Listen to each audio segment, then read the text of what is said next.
अस्सलाम वालेकुम नाजरीन, मैं हूं उमर चीमा एजाज सैयद के साथ। नाजरीन, इमरान खान ने खैबर पख्तूनख्वा और पंजाब की असम्बलियाँ तोड़ने का ऐलान किया है और इससे क्या सियासी मंजरनामा बनने जा रहा है उस पर हम तज्जिया करेंगे, आपसे मालूमात भी शेयर करेंगे। और एजाज सैयद जो हैं वो इस टाइम बड़े बेताब बैठे हुए हैं, तो पहले हम उनकी बात सुन लें कि वो क्या कह रहे हैं। उमर चीमा, बात तो आपने भी करनी है, मैंने भी करनी है, लेकिन सबसे पहली बात यह कि इमरान खान साहब ने आज जो खिताब किया है 17 दिसंबर 2022 को लाहौर में वीडियो खिताब था ये। उस पूरे खिताब को तक कमोबेश 1 घंटे का खिताब था, कमोबेश 10 मिनट कम कर लीजिए। इस खिताब में 3 अहम बातें थी। नंबर 1 ये कि 23 दिसंबर को जो पाकिस्तान तहरीक इंसाफ है वो खैबर पख्तूनख्वा और पंजाब की असम्बलियों से रिज़ाइन कर देगी। नंबर 2 ये कि जो पाकिस्तान तहरीक इंसाफ के अरकान कौमी असम्बली जिनका इस्तीफ़ा नेशनल असम्बली से मंजूर नहीं हुआ था वो जाएंगे और नेशनल असम्बली में जाकर ऐलान करेंगे कि हमने इस्तीफ़ा दे दिया, ताकि वो इस्तीफ़ा मंजूरी की जो कानूनी हिच थी वो पूरी हो जाए, वो लकूना जो लीगल था वो ख़त्म हो। और नंबर 3 उन्होंने कहा कि उनको इक़्तिदार से जो भी उनके साथ वाक़यात हुए, जो उनके ऊपर मुकदमे बने, उनके साथियों के ऊपर, उनके यूट्यूबर्स के ऊपर, या उनकी सोशल मीडिया और मीडिया के अंदर जो उनकी टीम थी उनके ऊपर, वो सिर्फ एक बंदे की वजह से हुई, वो जनरल बाजवा थे। तो बेसिकली उनकी ये जो 3 चीज़ें हैं ना वो थी इस खिताब में। अब मैं ये चाहता हूँ कि हम एक एक, चूँकि तीनों के बारे में हमारे पास इंफॉर्मेशन भी है और कोई फ्यूचर सिनेरियो भी है, वो है, तो हम एक एक के ऊपर बात करते हैं। नंबर 1 कि वो सूबाई असम्बलियाँ ख़त्म कर देंगे। चीमा साहब आपसे पूछना है क्या होगा? एजाज साहब, अभी तो एक हफ्ता बाकी है जी, कोई तकरीबन जुमे का उन्होंने कहा ठीक है। है, जुमे को वैसे ऑडियो लीक्स भी आ रही होती हैं, ठीक है। तो देखें हफ्ता कोई। बन जाता है। हाँ हाँ, हफ्ता हाँ बन जाता है, 23 दिसंबर हफ्ता हाँ, गालबन। जी हाँ। अच्छा ठीक है। जी हाँ। अच्छा, लेकिन ये है कि अगर उस दौरान कोई एक नया कोई इस सारे अमल का एक ड्रॉप सीन भी हो सकता है। क्या ये मुमकिनात में तो है कि कोई अपोजिशन की तरफ से कोई नो कॉन्फिडेंस मोशन आ जाए। अगर वो आती है तो उससे मामला फिर आगे चला जाएगा। वो नो कॉन्फिडेंस का जो प्रोसेस है वो भी लंबा होता है, तो लिहाजा वो इस प्रोसेस को लिंगर ऑन कर सकते हैं। तो ये भी एक चांस तो मौजूद है। तो मेरा नहीं ख्याल कि ऐसा, अगर आपने असम्बली डिज़ॉल्व करनी है तो आप कर दें। आप बजाय इसके कि ऐलान करने के कि हम एक हफ्ते के बाद करेंगे, आप अभी कर दें। ये भी तो मुमकिन है ना कि चौधरी परवेज़ लाई जो हैं, एक तो ये है ना कि अपोजिशन कोई उसकी तरफ से नो कॉन्फिडेंस आ जाए। ये भी हो सकता है कि चौधरी परवेज़ लाई जो हैं वो किसी को इनकरेज करें कि भाई आप कोई नो कॉन्फिडेंस ले आएँ। तो ये मुमकिनात में है, तो मुझे तो ये इसके चांसेस काफ़ी लगते हैं। अच्छा चीमा साहब, हाँ, मैं अब आपसे इंफॉर्मेशन शेयर करने लगा। ठीक है। राना मशहूद है मुस्लिम लीग नून के सूबाई असम्बली में। उन्होंने कहा है कि जी हमारे पास मतलूबा अरकान मौजूद है, हाँ, कमोबेश 108। अच्छा। ठीक है, फिगर आगे पीछे हो सकता है, लेकिन वो ये कह रहे हैं कि हमारे पास मौजूद है, हम नो कॉन्फिडेंस फाइल करेंगे। अच्छा, अब होगा क्या? हाँ, ठीक है, इमरान खान साहब असम्बलियाँ 17 दिसंबर को अपने खिताब में भी डिज़ोल्व कर सकते थे। अगर आज कर देते तो सुबह पहले टाइम पे दौड़ होती मुस्लिम लीग नून की और उसकी तादी जमातों की कि वो पहले नो कॉन्फिडेंस फाइल कर दें असम्बलियाँ तोड़ने से पहले, सही है। ताकि 7 दिन का एक प्रोसेस है, कमोबेश 7 दिन का प्रोसेस है। लेकिन इमरान खान साहब ने ये नहीं किया। क्या इमरान खान साहब ने ये जानबूझ के किया? क्या वो बच्चे हैं कि उन्हें कुछ पता नहीं है? नहीं। चीमा साहब, गेम एक बड़ी शुरू हो गई है। अच्छा। गेम बड़ी शुरू ये हो गई है कि इमरान खान साहब ने 23 दिसंबर का ऐलान कर दिया और 23 दिसंबर से पहले हुकूमत नो कॉन्फिडेंस वोट का कहेगी। ठीक है, बल्कि जो गवर्नर हैं वो कहेंगे वजीर आला को कि वो कॉन्फिडेंस का वोट ले। ठीक है। यानी कि 22 तारीख को कह देंगे वो कि जी आप कॉन्फिडेंस का वोट लें, 22 या 23 तारीख को कह देंगे। ठीक है, 7 दिन के अंदर परवेज इलाही साहब ने कॉन्फिडेंस का वोट लेना है, ठीक है। वो नहीं ले पाएंगे। ठीक है, क्योंकि नो कॉन्फिडेंस फाइल हुई है, लोग बहुत सारे दूसरी तरफ चले जाएंगे। तो इमरान खान साहब परवेज इलाही साहब को असम्बली के अरकान के थ्रू एक तो एम्बेरस करेंगे। ठीक है, और उनको बताएंगे कि तुम नहीं चाहते थे कि इस्तीफा दो, मैंने तुम्हें कहा है कि इस्तीफा दो और तुमने दिया है। परवेज इलाही साहब आज उनके राइट साइड पे बैठे थे, महमूद खान साहब लेफ्ट पे बैठे हुए थे, ठीक है। और परवेज इलाही साहब के जो चेहरे के एक्सप्रेशन है वो देखने वाले, वर्थ वॉचिंग। परवेज इलाही साहब विजिबली डाउन थे, विजिबली परेशान थे। और जो महमूद खान साहब हैं उनका चेहरा आप पढ़ नहीं सकते थे कि वो परेशान है या नहीं परेशान, लेकिन परवेज इलाही साहब को आप भी और हम भी जानते हैं वो विजिबली परेशान थे। अच्छा चीमा साहब, इमरान खान साहब जानबूझकर असम्बलियां फारग करवा रहे हैं, क्यों? इमरान खान साहब को एक बात पता लग गया है कि अब वो हुकूमत नहीं कर सकते मरकज में। दूसरी बात इमरान खान साहब को पता लगी है कि पंजाब में भी हुकूमत वो नहीं कर रहे, यानी कि जो इमरान खान पंजाब में अपना पर्चा नहीं करवा सकता वो हुकूमत तो नहीं कर रहा, ठीक है।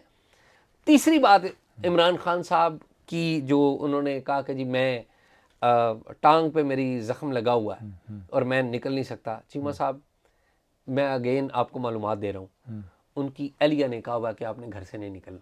अच्छा, ये माहौल आपके लिए ठीक नहीं है। He can walk, he can, मेरी इतलात के मुताबिक उनकी एहलिया ने कहा हुआ है कि भी आपने घर से नहीं निकलना। और जहां पर भी कोई अगर अदालत भी बुलाए और कोई अदारा भी आपको बुलाए तो वो बता दें कि जी मैं तो जख्मी हूँ, ठीक है। अब इमरान खान साहब क्या करने जा रहे हैं? इमरान खान साहब करने ये जा रहे हैं कि वो ये हुकूमत खुद तशरीह पर रखकर नून लीग को देने जा रहे हैं। अच्छा, ठीक है। फायदा क्या होगा? इमरान खान साहब कन्विंस्ड हो गए कि इस वक्त वो शोहरत के सातवें आसमान के ऊपर है, वोट उनको मिलेगा। 23 से 7 30 दिन बनते हैं, फर्ज करें 30 तारीख को उनकी हुकूमत चली जाती है, आखिरी दिन वो कॉन्फिडेंस होता है। 31 तारीख को बल्दियाती इलेक्शन है, 31 दिसंबर को बल्दियाती इलेक्शन है। मरकज में भी, पंजाब में भी नहीं बल्दियाती, पंजाब में तो जो है मार्च अप्रैल में है, मार्च नहीं, अप्रैल में है मेरा ख्याल है। लेकिन कुछ रीजन्स में 31 भी है। नहीं पंजाब का तो मैंने जो पढ़ा था जब इलेक्शन कमीशन ने कहा था, अच्छा, वो गालिबन मार्च या अप्रैल की लेकिन बात है। यहां पर 31 है। लेकिन एनी हाउ, हाँ। लेकिन बल्दियाती इलेक्शन जब भी हैं, बल्दियाती इलेक्शन के ऊपर फायदा किसको होगा? पाकिस्तान तहरीक इंसाफ को होगा। क्यों? क्योंकि पाकिस्तान तहरीक इंसाफ मुकम्मल की मुकम्मल बाहर बैठी होगी और हुकूमत मरकज में भी और पंजाब में भी पाकिस्तान मुस्लिम लीग नून के पास और पीडीएम की जमातों के पास होगी।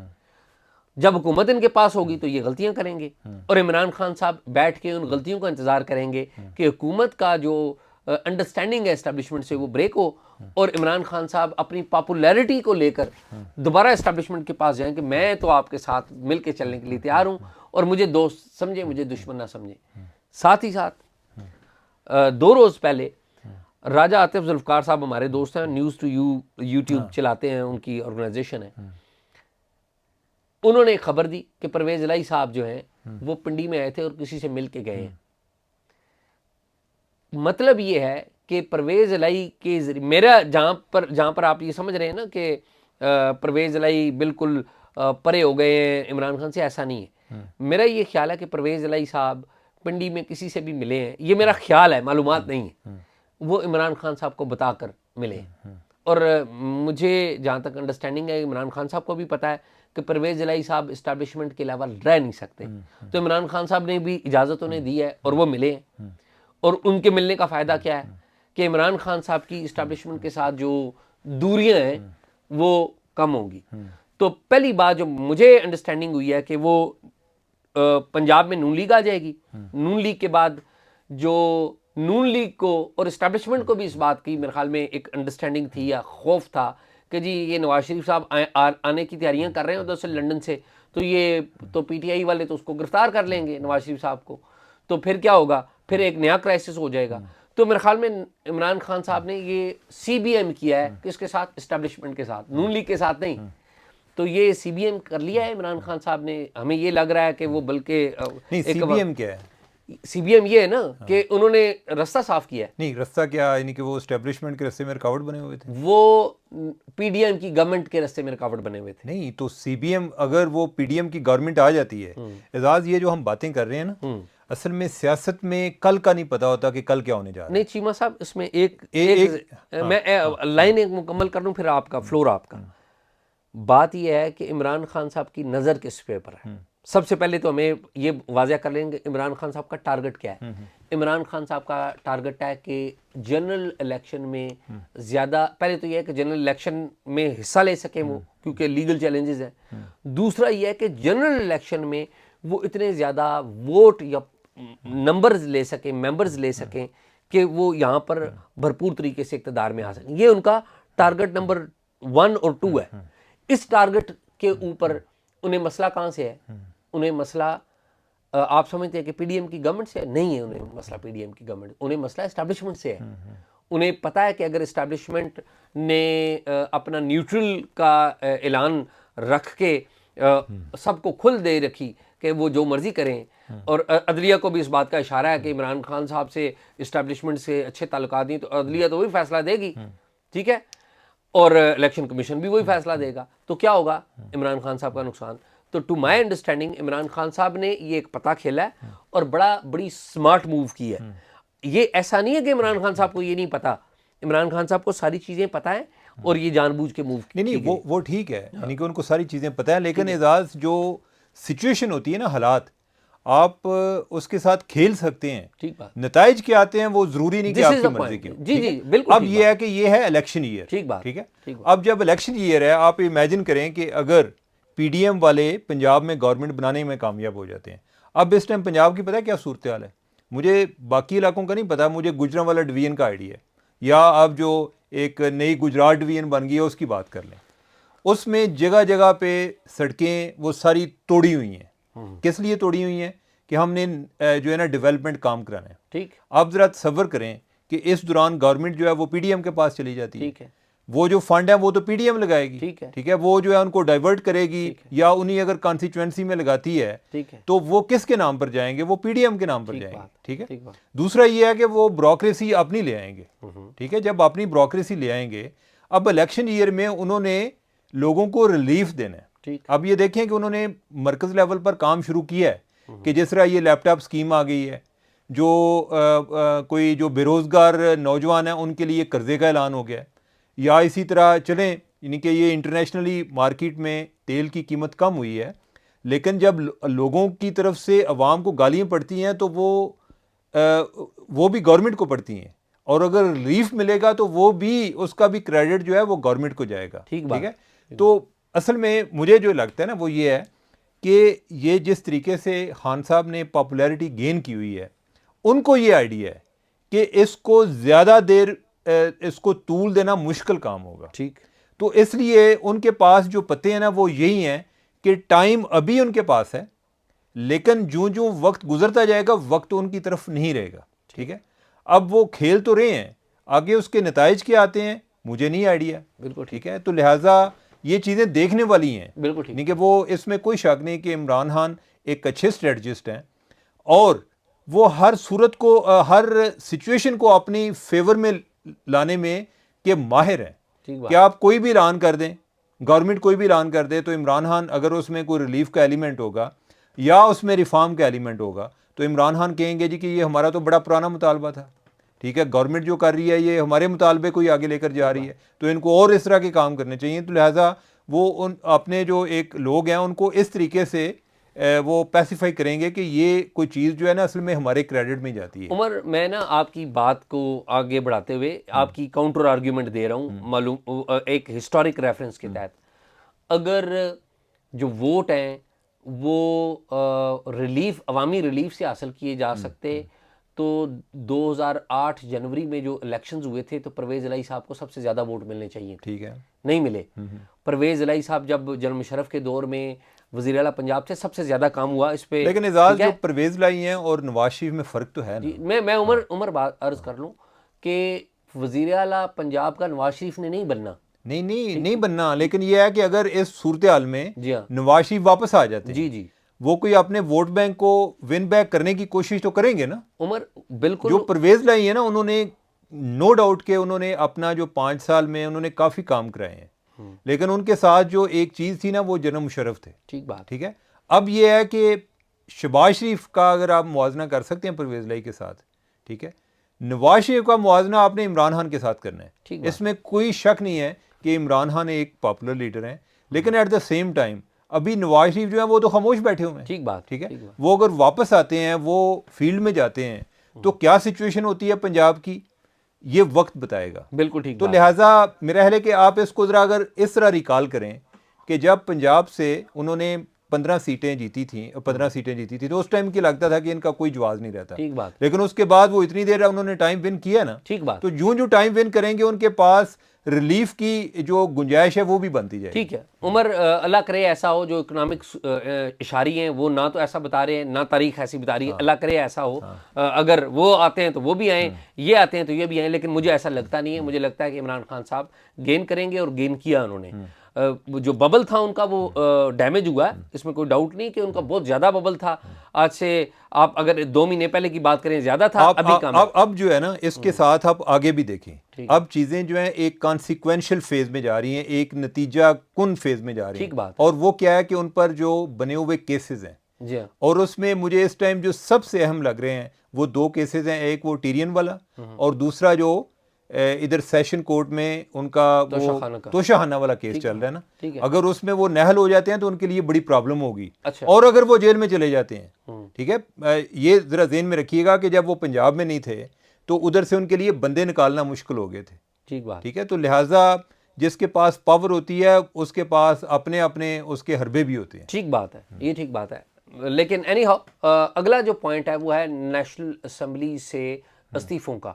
अगेन इसकी जो आप ये कह लें कि शो केस वैल्यू है, इसकी लीगल वैल्यू उतनी ज़्यादा नहीं है कि इमरान खान साहब 2-4 दिन इनके जो लीडर्स हैं वो आएंगे और वो आके पहले तो नेशनल असम्बली का इजलास रिक्विजिट करेंगे। नेशनल असम्बली का इजलास रिक्विजिट होगा, फिर स्पीकर के ऊपर है कि वो कब नेशनल असम्बली का इजलास बुलाते हैं, वो फिर एक लंबा प्रोसेस होगा। तो इस हफ्ते में इमरान खान उसमें ये भी हो सकता है ना, उसमें ये भी हो सकता है कि उनके कई लोग जो हैं वो कहें हमने रिजाइन नहीं करना। जी जी, ये भी हो सकता है, लेकिन ये बात स्पीकर पे डिपेंड करती है कि उन्होंने इजलास कब बुलाना है। ये स्पीकर के ऊपर डिपेंड नहीं, लेकिन ये है कि क्या रिजाइन कबूल करने के लिए इजलास बुलाने की तो जरूरत नहीं है। नहीं, इजलास बुलाने की ज़रूरत नहीं है। जब इजलास रिक्विजिशन एक मतलूबा तादाद मेंबर्स ऑफ नेशनल असम्बली की लिख के देगी कि जी कौमी असम्बली का इजलास बुलाएं, तो स्पीकर रूल्स के तहत स्पीकर को एक मखसूस मुद्दत के अंदर वो ठीक है, इजलास बुलाना है। वो ठीक है, लेकिन इधर हम जो बात कर रहे हैं इस पैराए में कर रहे हैं कि उनके लोगों ने रिजाइन सबमिट कराना है, उन्होंने स्पीकर के सामने पेश होना है। नहीं तो वो ये तो नहीं लिख के देंगे ना कि हमने रिजाइन कराना है, ये तो लीगली वो तो नहीं लिख के देंगे। उन्होंने तो नहीं, उनके रिजाइन तो पहले एक्सेप्ट पहले पेश हुए हुए हैं, प्रोसेस हुए हैं, लेकिन स्पीकर ने उनको पूछना है कि क्या आपने अपनी रजामंदी से ये रिजाइन इस्तीफा दिया है। जी हाँ, उन्होंने वो बताना है। जी हाँ, तो लिहाजा उसके लिए तो मेरा है कि कोई इजलास की तो जरूरत नहीं है। नहीं उमर, इजलास की वो 2 बातें हैं उसमें। एक तो यह कि असम्बली का इजलास बुलाएं और वो फ्लोर के ऊपर एक मेंबर खड़ा होकर कह दे कि इस्तीफा, तो वो इस्तीफा हो जाएगा। लेकिन वैसे बाय द वे मुझे लगता है, जो मैंने सुन लें ना। दूसरी बात यह है कि स्पीकर अगर समझता है कि किसी मेंबर को इंडिविजुअली बुलाए तो वो इंडिविजुअली बुला के उससे पूछ सकता है। अभी वैसे और जब इंडिविजुअली स्पीकर कोई मेंबर नेशनल असम्बली आके कह दे कि जी मैं इस्तीफा देता हूं, तो स्पीकर कानून के मुताबिक यह है कि वो इस्तीफा सबर होगा। तो ये दोनों तरीके। अभी वैसे मेरा ख्याल है कि 20 को जो जॉइंट सेशन है वो भी हो रहा है। ठीक बात है। तो लिहाजा असम्बली का इजलास तो उस तरह से तो नहीं, लेकिन जॉइंट सेशन का तो होना ही होना। जी, जॉइंट सेशन में भी आ सकते हैं। एनी हो, अब जो है जनरल बाजवा के बारे में, अब आ जाते हैं जनरल बाजवा के बारे में। जनरल बाजवा के बारे में उन्होंने बताया कि जब वो आर्मी चीफ थे तो मैंने इसलिए उन पर तनकीद नहीं की क्योंकि वो आर्मी चीफ थे, फौज के ऊपर बात जाती है। और अब जनरल बाजवा हैं जो जिन्होंने कहा था कि आपके लोगों की हमने फिल्में बनाई हुई हैं, फाइलें बनी हुई हैं। तो बाजवा साहब ने जो इक़्तिदार है वो मुझसे छीना, और वो छीन के एक बंदा जिम्मेदार है, वो जनरल बाजवा है। तो चीमा साहब, इमरान खान साहब जो जनरल बाजवा के ऊपर इल्ज़ामात आयद कर रहे हैं, कुछ बातें तो ठीक नहीं हैं कि जनरल बाजवा ने ही सब कुछ किया, लेकिन बहुत सारी बातें इमरान खान साहब की ठीक हैं। मिसाल के तौर पे कि ये कहना कि हमने फिल्में बनाई हुई हैं, फाइलें हैं, तो ये थी। अच्छा, फिल्में तो ये भी बनाते रहे, फिल्में ये भी बनाते रहे। ये आपको शहबाज गिल का याद नहीं कि जो कह रहे थे कि जब नैब में शहबाज शरीफ थे तो मैं नहीं चाहता कि वो फिल्म वो पब्लिक हो। वो चीमा साहब वो मिल के कार्रवाई थी। नहीं मैं- मिल मैं- के नहीं, नहीं सुन मिल ले। मिल के वाली कौन सी बात नहीं, है? मैं अर्ज में क्या बता- इमरान खान चाहते थे कि ये चीजें नहीं बननी चाहिए? चीमा साहब वो नहीं चाहते और थे। दूसरी चीज चीमा साहब उस उस- वक्त हाँ। मैं अर्ज सुन लेना तो देखें, इस वक्त हम जनरल बाजवा की तरफ नहीं है, ना इमरान खान की तरफ है, हम बात कर रहे हैं फेयर। उस तारीख को आपने भी रिपोर्ट किया है, मैंने भी रिपोर्ट किया। क्या था वो? था 1 पेज। अच्छा, 1 पेज क्या था? 1 पेज ये था कि हमने फलां फलां फलां सियासी लोगों को मुकदमात बनाने हैं, फलां फलां फलां और जो बिजनेसमैन है या मीडिया के कुछ लोग हैं उनको मुकदमात, उसमें दोनों एक थे, दोनों एक थे। अच्छा, इख्तलाफात किस मौजू के ऊपर था कि जब उन्होंने देखा, मिलिट्री इस्टेब्लिशमेंट ने बाजवा साहब की सरबराही में देखा कि यार ये तो बिल्कुल नई फेज में ही है इमरान खान साहब कंटेनर से उतरे ही नहीं है, तो ये जिस समत में लेके जा रहे हैं कि तमाम लोग गिरफ्तार हो जाएंगे, तो उन्होंने कहा कि जी आप अपना काम करें, ये करें। लेकिन क्या वो इन सारे कामों में इन्वॉल्व नहीं थे? आंसर है कि वो इन्वॉल्व थे। नैब जो जस्टिस रिटायर्ड जावेद इकबाल साहब की सरबराही में था, जो अभी तक वो बने हुए बैठे हुए लापता अफराद कमीशन के सरबरा, नैब जो है वो किसके हुक्म पर काम करता था? नैब इमरान खान साहब के हुक्म पर भी काम करता था और बाजवा साहब के हुक्म पर भी काम करता था। लेकिन अगर फौज और इमरान खान साहब दो मुतजाद अहकामात देते, यानी कि किसी मिस्टर XYZ को पकड़ना है तो इमरान खान साहब ने कह दिया कि इसे पकड़ लें, और उधर से ऑर्डर आ गया कि नहीं पकड़ना, तो वो नहीं पकड़ते थे। ऑर्डर किसका अहम था? वो जो पिंडी से आता था। तो जो इमरान खान साहब वीडियोस बनाने और ऑडियोज बनाने का गिला करते हैं और कहते हैं कि जी प्राइम मिनिस्टर का ये फ़ोन टैप करते रहे, तो इमरान खान साहब खुद कहते रहे कि ये ISI मेरा फ़ोन टैप करती है और एजेंसियां करती हैं, ये तो बड़ी अच्छी बात है। तो उस वक्त इमरान खान साहब को ये बातें बड़ी अच्छी लगती थी, क्योंकि वो उस वक्त इस्टेब्लिशमेंट की राइट साइड पे थे और इस्टेब्लिशमेंट से मिले हुए थे। अच्छा एजाज, मेरी बात सुनिए। जी हाँ। ये नहीं कि इमरान खान रोजाना को बात करे तो हम कहेंगे कि उनकी सारी बातें ठीक ठीक है। मसला ये है कि अगर ये नैब वाकई आर्मी वाले चला रहे थे, तो आर्मी वाले जो DGFI ये बशीर मेमन थे, उनको क्यों नहीं कह रहे थे? तो आप समझते हैं कि नहीं कहते रहे? नहीं, मेरी बात सुने ना, वो उन्होंने को बात मानी। DGFI साबिक DGFI बशीर मेमन, उनको ये क्या कहते थे इमरान खान? ये कहते थे कि मेरे बंदे अगर टीवी पर भी जाके कह दें कि ये फलां बंदा गिरफ्तार होगा, कि 2 दिन बाद नैब वाले उसको गिरफ्तार करते थे। और उन्होंने कहा कि इसे कहते हैं लॉयल्टी। ठीक है, कि वो हमारे किसी बंदे की तरफ से भी इशारा मिल जाए तो नैब वाले उस पर कार्रवाई करते हैं। ये DGFI ये नहीं बताया ना, या बहुत सारे केसेस जो इन्होंने नैब को भेजे, ठीक, जिसमें शाहिद हकान अब्बासी वाला केस भी शामिल है, जिसमें एहसन इकबाल वाला केस भी शामिल है, ठीक है, जिसमें इवन ख्वाजा आसिफ वाला केस भी शामिल है। तो वो केस जो है वो पहले बशीर मेमन साहब के पास गए थे, उन्होंने जब नहीं किया, कि भेजे किसने थे? इमरान खान। ठीक है, उन्होंने जब नहीं किया तो इन्होंने नैब वालों के पास भेजे। ठीक। तीसरी चीज, इन्होंने जब ये तैयबा फारूक वाला केस हुआ है, तो ये चेयरमैन नैब तो पहले ही कमजोर था, उसके बाद तो वो बिल्कुल ही पैरालाइज हो गया। और उस टाइम क्या होता था? शहजाद अकबर सारे काम कर रहा होता था। शहजाद अकबर किसको रिपोर्ट कर रहा होता था? जनरल बाजवा को रिपोर्ट कर रहा होता था, ये इमरान खान को रिपोर्ट कर रहा होता था। 3 बंदों को रिपोर्ट करता था शहजाद अकबर। नाम सुन ले। हाँ। नाम सुन ले। हाँ। शहजाद अकबर 3 बंदों को रिपोर्ट करता था। एक था इमरान खान, दूसरा था मलिक रियाज, और तीसरा था एस्टेब्लिशमेंट। हाँ, नहीं, लेकिन यह है कि उसका जो असल बात है, या जिसका वो इत्मीनान चाहता था और उसने रखने की कोशिश भी की, वो इमरान खान था। ठीक है, तो लिहाजा इमरान खान और मलिक रियाज दोनों एक थे। हाँ, नहीं, वो तो मलिक रियाज तो इन्हीं के सारे केसेस में तो नहीं कह रहा होता था ना कि दूसरों के केस बना दो। ठीक है, और चौथी बात यह है कि साथ इमरान खान ये भी कहते हैं कि ये शहबाज शरीफ की तारीफ करते थे जनरल बाजवा। तो फिर शहबाज शरीफ पर केस जो है नैब जो चलाती रही, वो इमरान खान बना रहा था या जनरल बाजवा कह रहा था? देखें, बात ये होती है कि ऐसा नहीं होता कि जो इस तरह के अरेंजमेंट्स हैं उसमें ये होता है कि हर चीज़ जनरल बाजवा कह रहा होता है जी, कि उसमें ऐसे ही है कि जैसे एक बंदा है, उन्होंने मुस्तार लिया हुआ था, वो था DGI जनरल फैज़। ठीक है, तो लिहाजा अगर जनरल बाजवा कुछ ज़रूरी नहीं कि हर चीज़ में उसको कहे जी कि आपने करना है। ठीक है, इमरान खान साहब जो है ना, उनके पास ये खूबी है, यानी खूबी नहीं, मैं इसको एक फ़न कह लूँगा, कि वो क्रेडिट किसी भी चीज़ का खुद ले जाते हैं और डिसक्रेडिट उन्होंने दूसरों को देना होता है। ठीक है, तो क्या जब ये बात करते हैं जी कि हमें ये बताते थे कि करप्ट हैं, अगर ये बात आपकी मर्जी की है कि जी करप्ट हैं, तो उसको आप मान लेते हैं। पहली बात तो यह है कि आपकी समझ जो है ना, वो उस पर सवाल उठते हैं कि कोई भी बंदा आपको आकर बता दे, आप बात मान लेते हैं। आप वज़ीर आज़म हैं, आपको खुद चीज़ों को एनालाइज करना चाहिए, ठीक है। और दूसरा ये है कि जब वो करप्ट कहते हैं आप मान लेते हैं, जब वो कहते हैं कि नहीं ये बंदा काबिल है तो उस टाइम आप नहीं मानते, ठीक है। तो लिहाजा मैं नहीं समझता कि उन्होंने और भी कई लोगों पर इल्ज़ाम लगाया, उन्होंने अपने पर कोई इल्ज़ाम नहीं दिया, ठीक है। एक टाइम जब वो कहते हैं कि अगर मैं एक बेबस वज़ीर आज़म हुआ तो मैं रहूँगा ही नहीं, तो हम फिर भी मान लेते हैं कि यार इमरान खान ने बड़ी अच्छी बात की है। जब वो कहते हैं कि मैं 3.5 साल बेबस रहा, हम फिर मान लेते हैं कि वो बहुत अच्छी उन्होंने बड़ी अच्छी बातें की हैं। तो मैं नहीं समझता कि इतना उन्होंने अपने मुखालफिन को कब्र में उतारने की भरपूर कोशिश की है, उमर ठीक चीमा, है? मुझे इस और बात ये जो बात करते हैं ना सियासी बेयकीनी की, इसके इमरान खान खुद भी जिम्मेदार हैं। सियासी बेयकीनी जब एक होता है कि अपोजिशन आके आपको तंग करे, एक है कि आप जाके तंग करें।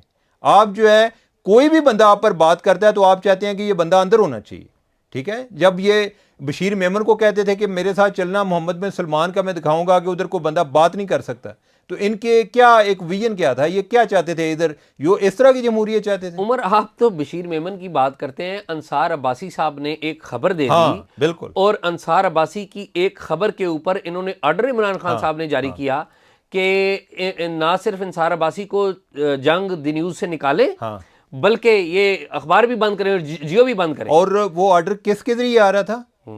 वो ISPR के उस टाइम के DG के जरिए आ रहा था, आसिफ तो गफूर। अब बताएं कि इमरान खान ऑर्डर जो है किस किस के जरिए दे रहा था? ठीक बात, ठीक है। तो अब ये भी बात हम जनरल बाजवा पे डाल दें? नहीं, ये बात हम जनरल बाजवा पे नहीं डाल रहे, लेकिन कहने का मतलब देखें है, ये बात नहीं है कि एक बंदा चला गया तो अब सारी बातें हम उस पर डाल दें कि हर चीज का जिम्मेदार वो है। इमरान खान बेचारा मासूम है, यानी कि वो रोटी को चोची कहते हैं, उनको कोई समझ नहीं लगती कि क्या हो रहा है। उमर बात यह है कि इमरान खान मासूम नहीं है, इसमें कोई शक नहीं है, लेकिन आप इन तमाम बातों से जनरल साहब की जिम्मेदारी को भी परे नहीं कर सकते। मैं जनरल साहब जो है ना, जनरल साहब इस क्राइसिस के भी जिम्मेदार हैं, और उनका जो क्राइसिस है वो नवाज शरीफ के साथ जो हुआ उसके भी वो जिम्मेदार हैं, ठीक है। अब होता क्या है कि एक बंदा रोना शुरू करता है, दूसरा खामोश बैठा हुआ है, हमें लगता है कि जो रो रहा है इसके साथ ज्यादती हुई है। लेकिन मैं जाती तौर पे उमर चीमा साहब समझता हूँ कि जो जनरल बाजवा हैं उनके ऊपर इल्ज़ामात जो लगाए जा रहे हैं, उनकी साइड की स्टोरी आनी चाहिए,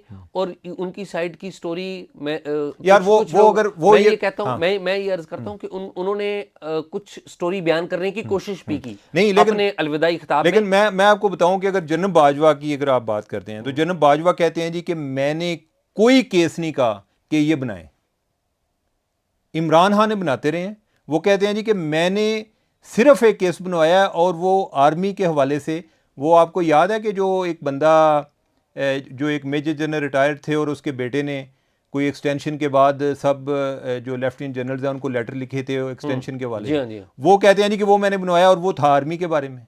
बाकी जो है यानी कि अगर जनरल फैज़ जो है, आप यही देख लेना कि अगर जनरल फैज़ इतने कंट्रोल में थे, या ओवरऑल हाइब्रिड रजीम में चीज़ें इतनी एक डिसिप्लिन के तहत चल रही थी, तो फिर जनरल फैज़ ने अपनी रिटायरमेंट से पहले जो कुछ करते रहे हैं, इवन जब वो इधर से गए हैं, पेशावर गए हैं, या उधर गए हैं, बहावलपुर गए हैं, और आपने खुद रिपोर्ट किया था कि वो F10 में जाकर मिले थे, तो क्या वो जनरल बाजवा के कहने पे जाके मिले थे? नहीं, जनरल बाजवा के कहने पे जाके मिले थे, तो जनरल बाजवा को चाहिए था उन पे एक्शन लेते यार, यानी कि वो अच्छा नहीं, वो तो उन्होंने नहीं लिया, वो एक अलग बात है, लेकिन इसका क्या मतलब है कि वो जनरल बाजवा के कहने पे जाके मिले? इसका मतलब ये है कि अगर आपका कमांडर एक्शन नहीं ले रहा चीमा साहब, और आप वो सारा कुछ कर रहे हैं और आपके नोटिस में भी आ रहा है, सारी चीजें जो है ना, जिम्मेदार है। नहीं, देखें जिम्मेदारी जो है ना, जिम्मेदारी बहुत सारी होती है असल में लाइफ में, और रियलिटी जो है ना वो इतनी ब्लैक एंड वाइट नहीं है जिस तरह हम समझते हैं, उसमें बहुत सारे ग्रे एरियाज मौजूद होते हैं। आपकी मैं इस बात को मानता हूं कि इमरान खान साहब जनरल बाजवा पे जो सारे इल्जामात हैं उनके, वो उन पे मानना इसलिए भी ज़रूरी नहीं है क्योंकि पहली बात यह कि जनरल बाजवा की कहानी भी आनी चाहिए, ठीक है। तो आई एक्सपेक्ट कि जनरल बाजवा साहब अपनी कहानी ज़रूर सुनाएंगे, नहीं सुनाए तो कम अज़ कम किताब ज़रूर लिखेंगे। तो मेरे ख्याल में चीमा साहब बहुत टाइम हो गया। नाज़रीन, आपने उमर चीमा की और मेरी गुफ्तगू सुनी है, हमने इसमें मालूमात देने की आपको कोशिश की है, इमरान खान साहब के नुकात बताने की भी कोशिश की है, और आपको बताया कि अब क्या होगा। लेकिन एक बात वाज़िया है कि ये जो टेन्योर है, यानी कि जनवरी 2023 में जो क्राइसिस है पाकिस्तान का, वो ख़त्म नहीं होगा, पॉलिटिकल क्राइसिस जारी रहेगा, बावजूद इसके कि मुल्की इकानमी तबाह हाल है, बावजूद इसके कि पाकिस्तान सैलाब का शिकार है, और एक पूरा ख़ित्ता, पूरा इलाका सैलाब की वजह से उसकी कपास, उसकी फसलें तबाह हो चुकी हैं। हमारे यहाँ ये पॉलिटिकल इंस्टेबिलिटी जारी है, और ये पॉलिटिकल इंस्टेबिलिटी कौन कर रहा है, ये मैं भी और आप भी, हम सब जानते हैं। मुझे और उमर चीमा को इजाज़त दीजिए और अपनी राय हमें ज़रूर देते रहिए।